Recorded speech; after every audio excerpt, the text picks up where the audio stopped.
Hey everybody, welcome back to my channel. Today I want to discuss how my best-selling item ruined my Facebook shop. Yes, I mean it. I didn't misspell it. My best-selling item actually ruined my Facebook shop. Now, before I start talking about that, I just want to introduce myself for those of you guys who are new to my channel. I discuss how to dropship on different platforms such as Mercari, eBay, Facebook Marketplace, Facebook Shops. For those of you guys who don't even know what dropshipping is a business model where you do not have to buy inventory before selling the item, making it a very low risk business model and very easy for people to get started. So I'm going to dive right into it, exactly what happened, why my best selling item ruined my Facebook shop. So what happened and how do I make sure this doesn't happen to you? That's my main goal, because I want you guys to learn from my mistakes. I've been doing this for a while now, and honestly I have not bumped into I haven't even bumped into this issue. So I'll tell you what the item is. I was selling this 4th of July wreath on eBay, and it was selling, and I was happy about it because Facebook's everyone's talking about Facebook sales have been slow, and I had a nice good selling item, and with a nice profit margin, and literally as soon as everyone got it, I had a complaint about every single one. I had so many buyer return requests. I had so many chargebacks. Not so much as many chargebacks, but a lot of people emails and complaints and this and that. And that does not look good for Facebook. Facebook looks at this stuff. They want to know that you have good items. They want to know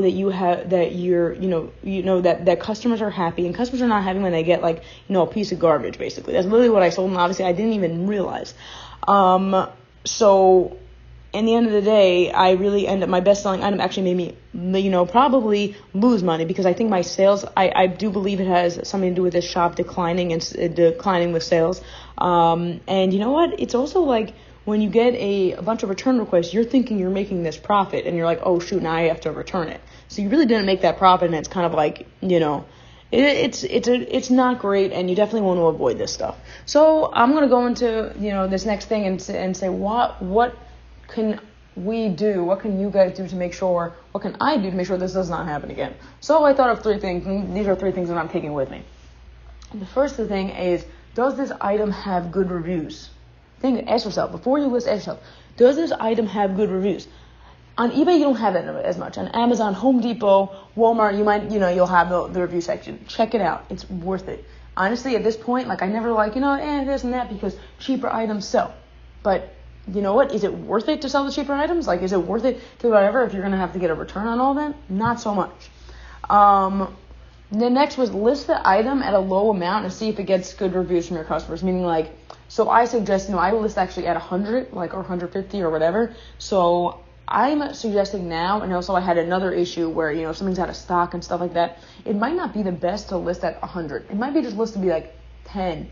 15, because you see if it's selling, you'll just list it back up, or you'll have your VA, put up the quantity. Why? If it could actually do, because the more you do good in Facebook, it's a tiny, the ratio of doing bad on Facebook, they're going to take it much more seriously, especially with the competition building up, especially if we want to, show Facebook that, to push up our shops in the algorithm. You want to have great customer service. You want to make sure that you're talking to the customer. You want to make sure that you're, sending those return labels on time, answering those emails on time, uploading those trackings on time, because Facebook is going to look at this and they're going to be like, oh, okay, this is a good seller, we're going to keep you.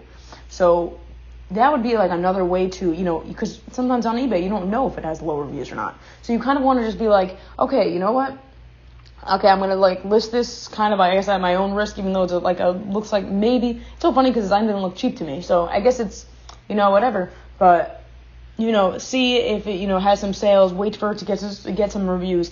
And if people are getting bad reviews and you're getting a lot of returns on them, just, it's not worth it. Or maybe it's worth it for you, but definitely not worth it for me. And then now, my last and but not least is actually, maybe higher price items is the new way. So in the beginning, I on my, one of my beginning videos, I spoke about how I like to sell items between the $10 and the $50 range.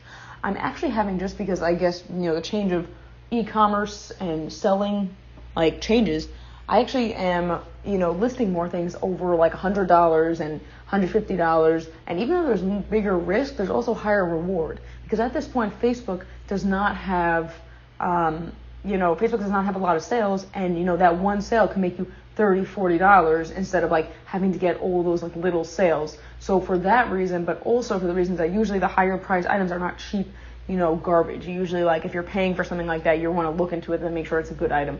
But definitely make sure to have, like, on eBay, which I got lucky with this item, is that, they have a free return label. Make sure it has a free return, I would say, because if someone doesn't, like, want it and this and that, you don't have to, like, pay for return and all this stuff. I'm very, into that. So it could be that maybe higher price items is actually the new way. And I'm thinking, for me that it might be. I'm still in the testing theories of both. I do both. I can let you guys know back on my channel to see, what I do and what I favor more. But at this time, I'm definitely testing the theory, and I'm thinking that the risk is actually more worth the reward at this given time. So anyway, I hope you guys enjoyed this video. If you like the video, please consider, liking the video. If you haven't subscribed to my channel, please consider subscribing. Helps me out a lot. If there's anything you guys need or you guys want to talk about, please comment right below. I'm more than happy to answer your questions. Until next time.